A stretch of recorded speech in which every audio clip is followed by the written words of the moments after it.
बाबा इसी श्रीमद् भागवत महापुराण की कथा को सुनाने के लिए बैठ गए। कथा शुभारंभ हो गई, शुरू हो गई। एकादश स्कंद तक की कथा हो गई। ध्यान देना, कितनी स्कंद तक? 11 स्कंद की कथा हो गई। 12वें स्कंद की जैसे कथा शुरू हुई तो 12वें स्कंद में योगीश्वरों की कथा है। 9 योगीश्वर बताए गए हैं। योगियों की कथा है, योगी की कथा है, वेदांत की कथा है। तो लोगों को कथा कैसे अच्छी लगती है? मनोरंजन वाली कथा अच्छी लगती है। अब जब ज्ञान की कथा अगर कहीं शुरू हो गई तो लोगों को निद्रा आ जाती है। ध्यान देना, एक कथा सुन लीजिए। श्री जनक जी जैसे महाराज योगी की कथा, योगीराज की कथा शुरू हो गई। सुखदेव जी महाराज की कथा शुरू हो गई। अष्टावक्र की कथा शुरू हो गई। तो इन लोगों का जीवन बड़ा विलक्षण है। इनकी कथा जल्दी सबके समझ में आने वाली नहीं है। महाराज जैसे योगेश्वरों की योगी की कथा शुरू हुई, पार्वती मैया को नींद आ गई। और जो तोती का बच्चा जो बिरलित अंडा पड़ा हुआ था, 11 स्कंद की कथा सुनते सुनते उसके संपूर्ण शरीर की रचना हो गई भागवत कथा सुनने के प्रभाव से। उस तोते के, और वो बच्चा बन गया। तोते का बच्चा सुंदर तैयार हो गया। उसने सोचा कि पार्वती सो गई है, अगर ये हुंकारी नहीं बोले भरेगी, हरे नमा नहीं करेगी तो भोले बाबा कथा नहीं सुनाएंगे। और कथा जब नहीं सुनाएंगे तो मैं अमर नहीं हो पाऊंगा। न पार्वती अमर हो पाएगी, ना मैं अमर हो पाऊंगा।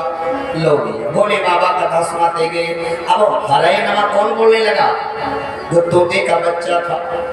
पार्वती सो गई। और जैसे 12 स्कंद की कथा खत्म हो गई, उसी समय भोलेनाथ ने कहा, बोलो भागवत भगवान की जय।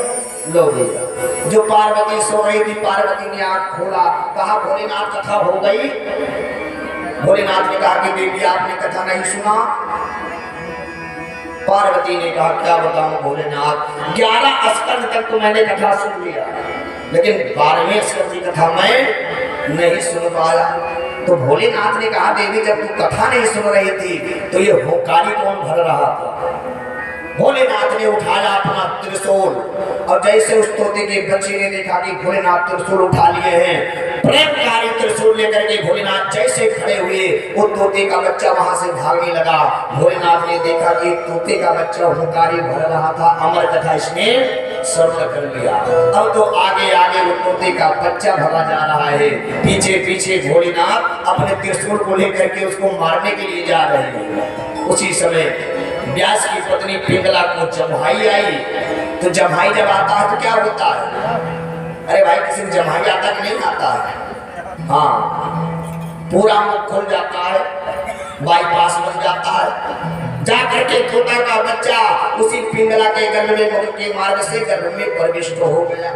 अब तो भोलेनाथ जब पिंगला के पास में पहुंचे तो भोलेनाथ ने कहा देवी मेरा अपराधी, मेरे साथ में अपराध करने वाला आपके पास में आया है, इसको मुझे दे दीजिए। अगर तुमने उसको मुझे नहीं दिया तो मैं तेरे को भी मार डालूंगा और उसको भी मार डालूंगा। लो भैया पिंगला ने कहा कि परहित सरीस धर्म नहीं भाई, परहित सरीस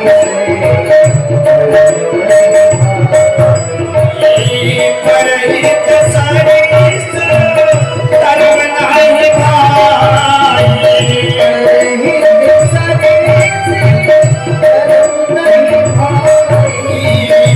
नहीं भाई, पर पीरा नहीं सहे भाई, पर पीरा नहीं सहे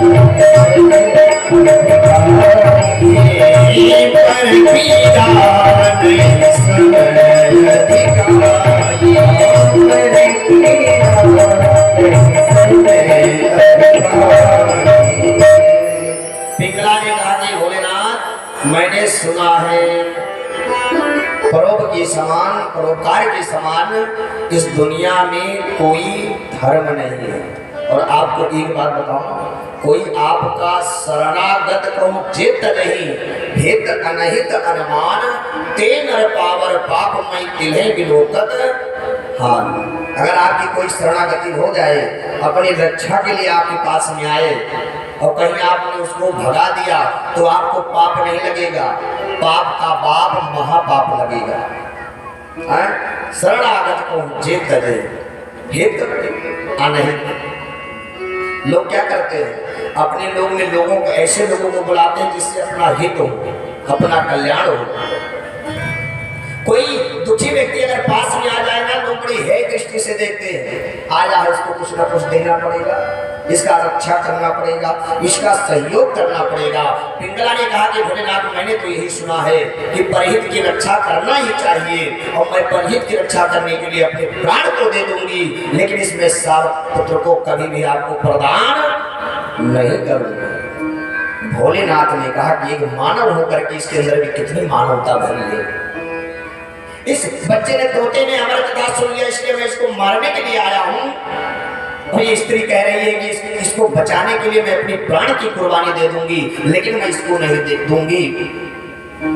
भोलेनाथ का विवेक काम कर गया, भोलेनाथ वहां से चले आए। अच्छा, ये पिंगला कौन है? ये पिंगला और कोई नहीं है, यही व्यास भगवान की पत्नी है। कौन है? जिन व्यास भगवान ने श्रीमद् भागवत महापुराण की रचना किया, इन्हीं व्यास भगवान की पत्नी है। क्या हुआ? बहुत समय बीत गया, 12 वर्ष बीत गए। कितने वर्ष? अरे भैया, 1 2 4 वर्ष नहीं, पूरे 12 साल बीत गए। अब सुखदेव भगवान मां के गर्भ में रहे, अंदर ही आए। एक दिन व्यास जी महाराज ने सोचा, ये मेरी पत्नी पिंगला गर्भवती बहुत दिन से, लेकिन संतान को जन्म नहीं दे रही है। व्यास भगवान ने निवेदन किया, अरे भैया, आप गर्भ में जो भी हो, अब गर्भ से बाहर आ जाओ। तेरी माँ को पीड़ा हो रही है, तेरी माँ को बड़ा वेदना सहना पड़ रहा है। सुखदेव भगवान ने अंदर से ही अपने पिता व्यास जी से कहा कि पिताजी, मेरी मैया को कोई पीड़ा नहीं हो रही है।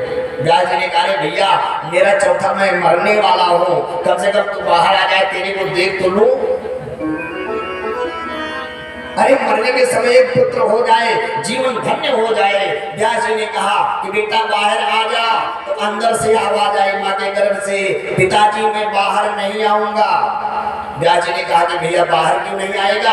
तो सुखदेव भगवान ने अंदर से कहा कि पिताजी, अगर मैं माँ के गर्भ से बाहर आऊंगा तो भगवान की माया मुझे अपने माया में फंसा लेगी, अपने जंजाल में, अपनी बेड़ियों में जकड़ लेगी, इसलिए मैं माँ के गर्भ के बाहर नहीं आऊंगा। व्यास जी ने कहा कि अच्छा भैया, तो आएगा कैसे? सुखदेव जी ने कहा कि पिताजी, अगर भगवान की माया मुझे न व्यापे, भगवान की माया का प्रभाव अगर मेरे ऊपर न हो मेरे जीवन में, तो मैं माँ के गर्भ से बाहर आ जाऊं। व्यास जी ने कहा कि भैया देख, मैं कौन हूं? मैं भगवान हूं। मैं तेरे को वचन देता हूं कि मेरी माया तेरे को कभी नहीं व्यापेगी, मेरी माया का प्रभाव तेरे जीवन में नहीं होगा। सुखदेव जी ने कहा कि नहीं पिताजी, ऐसा नहीं, आप इसके लिए त्रिवाचा करिए। त्रिवाचा का मतलब समझते हैं? कोई बात 1 बार 2 बार कह दिया जाए तो कैंसिल हो सकता है, लेकिन अगर कोई बात 3 बार कह दिया जाए तो फिर कैंसिल नहीं हो सकता है। व्यास जी ने कहा, बेटा, मेरी माया तेरे को नहीं व्यापेगी, नहीं व्यापेगी, नहीं व्यापेगी। लो भैया, जब त्रिवाचा हो गया माँ पिंगला के गर्भ से, बोलो सुखदेव भगवान की जय। सुखदेव भगवान जन्म लिए, लेकिन ध्यान देना, सुखदेव भगवान की उम्र कितनी है? 12 वर्ष की। अब 12 वर्ष का तो बच्चा बड़ा होगा ना। सुखदेव भगवान ने अपने शरीर को, अपने आकार को बढ़ा लिया, लंबी लंबी जटाएं। अब तो सुखदेव भगवान जन्म लेकर के और जंगल की ओर दौड़ना आरंभ कर दिया, और पीछे 80 साल के बूढ़े बाबा प्यासे दौड़ते हुए जा रहे हैं। व्यास जी कहने लगे कि यम प्रव्रजन्तमनुपेतम पेत कृत्यम द्विपायनो विरह कातरया जुहाव पुत्रेति तन्मयि तया तरवो भनेदुस् तम सर्वभूति हृदयं मुनिमानतोष। यम प्रजन कमन पे तन पे कृत्यम। जैसे सुखदेव भगवान ने जन्म लिया, जन्म लेकर के जंगल की ओर दौड़ना आरंभ कर दिए। पीछे पीछे व्यास जी दौड़ रहे, बेटा सुखदेव रुको, बेटा सुखदेव रुको। लेकिन सुखदेव जी ने पीछे मुड़ करके भी नहीं देखा। व्यास जी रोने लगे। एक तो 12 वर्ष के बाद में मेरे बेटा भी हुआ, बेटा भी आया मेरे पास में, मुझे मिला, वो भी बेटा जन्म से ही बाबा बन गया, बैरागी बन गया, जंगल की ओर जा रहा है। व्यास कौन है? व्यास भगवान है। व्यास जी ने अपनी माया से योग माया को आदेश दिया, योग माया मेरे बेटे को रोकने का उपाय करो। भगवान व्यास भगवान ने अपने पुत्र सुखदेव को रोकने के लिए रास्ते में जंगल के मध्य में एक तालाब का निर्माण करवा दिया। सरोवर बन गया और उसमें सुंदर सुंदर अप्सराएं स्नान करने लगी। सुंदर सुंदर अप्सराएं स्नान करने लगी। लेकिन सुखदेव जी महाराज उसी सरोवर के बगल से निकल गए, लेकिन एक बार भी सरोवर की तरफ नहीं देखा। अब दौड़े दौड़े व्यास जी भी पुत्र को पकड़ने के लिए सरोवर के पास में पहुंचे। जैसे व्यास जी महाराज पहुंचे, जितनी भी अप्सराएं स्नान कर रही थी अपने अंग को ढकने लगी, वस्त्र को धारण करने लगी। व्यास जी महाराज को बड़ी लज्जा हुई। व्यास जी ने कहा कि देवियों, ये मेरा बेटा गया, मेरा बेटा कितने वर्ष का है? 12 वर्ष का है। तो उसके सामने तेरे को शर्म नहीं आई? और मैं 80 साल का बुढ़ा मैं जा रहा हूँ, मेरे सामने कुछ शर्मा रही है। पिंगलाओं ने कहा, वैश्याओं ने कहा कि व्यास जी एक बात बताऊं, आपका जो बेटा जा रहा है वो माया से परे है। क्या है? माया से परे है, और आप माया में परे हो। आप किसमें हो? 80 वर्ष की आयु हो गई, बेटे के मुंह में आप जा रहे हैं। आपका बेटा तो संत है, महायोगी है। महाराज, जिसको स्त्री पुरुष का ज्ञान ही नहीं है, भला उससे शर्म कैसा? व्यास जी महाराज को बड़ी शर्मिंदगी हुई। व्यास जी थोड़ा सा और आगे गए, लेकिन जंगल में पहुंचते पहुंचते सुखदेव भगवान ने अपने शरीर को कंदराओं में प्रवेश करा दिया। अब तो जैसे व्यास जी महाराज जंगल में पहुंचे, व्यास सुखदेव भगवान सर्वांग कंदराओं में वृक्षों में समाहित तो हो गए। अब जब व्यास जी कहे बेटा सुखदेव, तो हर जगह से चारों दिशाओं से आवाज आई, सुखोहम सुखोहम सुखोहम, मैं सुखदेव हूँ, मैं सुखदेव हूँ। वृक्ष बोलने लगे मैं सुखदेव, पहाड़ बोलने लगे कि मैं सुखदेव हूँ। व्यास जी ने सोचा कि मेरा बेटा मुझे नहीं मिलेगा। पुनः देवर्षि नारद जी महाराज भ्रमण करते हुए आए, घूमते हुए आए। श्री व्यास जी महाराज को मन में पुनः खिन्नता हुई। देवर्षि नारद ने कहा, व्यास जी, अगर आप संतुष्ट होना चाहते हो ना, पुत्र सुख अगर प्राप्त करना चाहते हो, तो एक काम करिए, जिस भागवत जी की आपने रचना किया है, इसी भागवत को अपने पुत्र सुखदेव को सुना दीजिए, वो अवश्य ही आ जाएगा। व्यास जी ने कहा कि भैया, अब भागवत सुनाने के लिए जंगल में जाएं, लेकिन जब श्रोता सामने हो तब तो कथा सुनाए। वहां तो पेड़ बोलते हैं, वहां तो कंदराएं बोल रही हैं, वहां तो पर्वत बोल रहे हैं, वहां तो आकाश बोल रहा है सुखोहम, और बिना श्रोता की कथा कैसे हो? अरे भाई, कथा तो तभी होगी जब श्रोता बैठे होंगे सामने। एक पंडित जी कथा करें, रसिक संत थे, तो उनका नियम था, तिवारी जी, जब तक वो कथा करें आंख दोनों बंद करके कथा करें, आंख खोले ही ना। मंगलाचरण से आरती करा दे, जब आरती करा दे तो अपनी आंख को खोले, किसी को नहीं देखना, जगत से कोई काम नहीं, भगवान की कथा करना। और एक दिन क्या हुआ कि कथा करते करते बड़ी रात हो गई। श्रोताओं ने सोचा कि बाबा जब आंख खोले तो देखे कि श्रोता आ रहे कि जा रहे हैं, और लगता है आज बाबा भाव में डूबे हैं, आज इनकी कथा ही बंद नहीं होगी। काफी समय हो गया, बाबा जी ने आरती भी करा दिया, आरती का मंत्र बोल दिया, आरती गा दिया, और महाराज श्रोता केवल वहां पर 2 बचे। जितने श्रोता थे हजारों की भीड़ थी, सब अपने अपने घर चले गए। अरे भाई, कथा बंद होने का समय 8 बजे तक है, 8 बजे कथा को विश्राम देना है, तो रात में 1 बजे तक अगर हम कथा करेंगे तो आप लोग बैठेंगे, सभी लोग अपने अपने घर चले जाएंगे। बाबा जी आंख बंद के टाइम का समय का ध्यान रहा ना, सब श्रोता भगे 2 खड़े थे। रात में जब 1 बजा, बाबा जी ने कहा, बोलो भागवत भगवान की। आँख खोला तो देखा पूरा का पूरा पंडाल खाली, पंडाल में कोई नहीं, दो बैठे हुए थे। बाबा जी ने कहा वाह बेटा मैं मान गया। अरे कथा तो मैंने बहुत सुनाया, श्रोता तो बहुत मिले, लेकिन आप जैसे श्रोता मुझे नहीं मिले। दोनों ने खड़े होकर के हाथ जोड़ लिया। क्या बताऊं गुरुदेव, अरे आप जिस पंडाल के नीचे कथा कर रहे हो ना, चला तो मैं भी जाता, लेकिन मैं जाऊं कैसे? जिस पंडाल के नीचे बैठ करके कथा कर रहे हो, ये पंडाल मेरा है। मैं तो महाराज सोच रहा हूं कि कितनी जल्दी आपकी कथा बंद हो, मैं अपना पंडाल लेकर के जाऊं। एक ने कहा महाराज क्या बताऊं, जिस तखत पर बैठ करके आप कथा कर रहे हो तखत मेरा है, और मैं सोच रहा हूं कि आपका कथा जब बंद हो तो मैं अपने घर जाऊं। तो कभी कभी ज्यादा भाव प्रकट हो जाना भी खतरा हो जाता है, और कथा जब श्रोता रहेंगे तभी होगा, बिना श्रोता की कथा नहीं होती है। तो मेरे कहने का मतलब है व्यास भगवान ने कहा कि कथा तो सुनाओ, लेकिन मेरा बेटा मेरे सामने बैठने वाला हो। देवर्षि नारद ने कहा कि व्यास जी आप चिंता ना करें, आप एक काम करिए, आपके पास में महायोगी है, अच्छे अच्छे महात्मा है, विद्वान महात्मा है, ये भागवत कथा उनको पढ़ा दीजिए, रटा दीजिए, श्लोकों को पढ़ा दीजिए, जंगल में जाए, आपका बेटा अवश्य कथा को सुनेगा। महात्माओं को रटा दिया व्यास भगवान ने अपने शिष्यों को भागवत कथा का श्लोक, और संत लोग जाकर के उसी जंगल में गायन करने लगे। अहो बकीयम स्तनिकालकूटम जिघांसया पाययदाप्य साधवी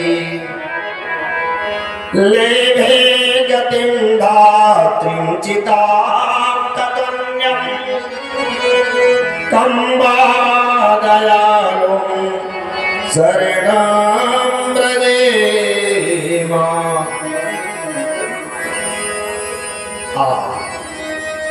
महात्माओं ने जाकर के भागवत कथा का गायन शुरू कर दिया। भला वो भगवान के समान कौन दीनबंधु है, भक्तवत्सल है, भक्त रक्षक है, जिन भगवान को दुष्ट पूतना अपने पयोदर में कालकूट विष लगा करके मारने के लिए आई थी। भगवान हमारे कितने बड़े कृपालु हैं, कम बा दयालु, भगवान के समान इस दुनिया में कोई दयालु नहीं है। भगवान कौन है? अरे भैया करुणा निधान है, कृपालु है। अरे करुणा निधान रउआ जगत के दाता है, करुणा निधान रउआ जगत के दाता है, श्री भगवान रउआ जगत के दाता है, श्री भगवान सभी लोग आइए।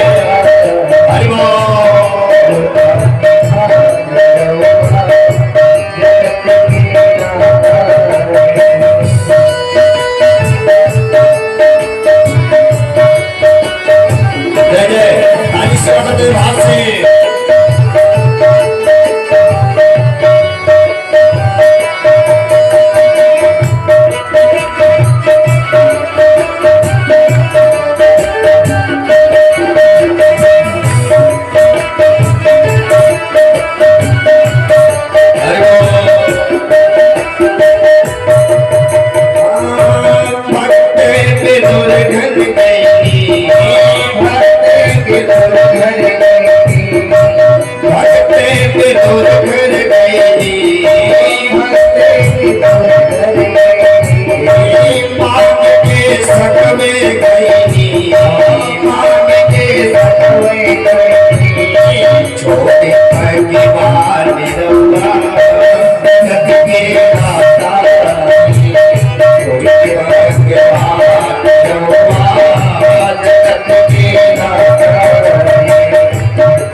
से